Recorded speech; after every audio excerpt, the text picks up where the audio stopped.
Hello friend, સ્વાગત છે તમારું ગુજરાતી ગુરુ યુટ્યુબ ચેનલમાં. આજે આપણે જોઈશું ધોરણ 10ની અંદર પૂછાતા લેખક પરિચય વાળા જે પ્રશ્નો છે એમના વિશે. તો આજે આપણે જોઈશું ધોરણ 10નો ચોથો પાઠ ભૂલી ગયા પછીના લેખકનો પરિચય. તો ભૂલી ગયા પછીના લેખકનું નામ છે રઘુવીર ચૌધરી. એમનો ફોટો છે એ અહીંયા તમે જોઈ શકો છો.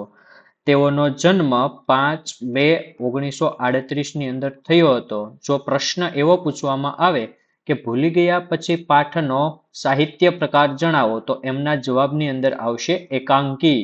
અને જો પ્રશ્ન એ પ્રમાણે પૂછવામાં આવે કે ભૂલી ગયા પછી પાઠ એમની કઈ મૂળ કૃતિમાંથી લેવામાં આવ્યો છે તો એના જવાબની અંદર આવશે ત્રીજો પુરુષ માંથી. આવા જ વિડીયો છે એને જોવા માટે અમારી ચેનલને લાઈક કરો, શેર કરો અને સબસ્ક્રાઇબ કરો. અને જો તમે આખો વિડીયો જોવા માંગતા હો તો નીચે આપેલી લિંક પર ક્લિક કરી અને આખો પાઠ છે એમને તમે જોઈ શકો છો. ધન્યવાદ.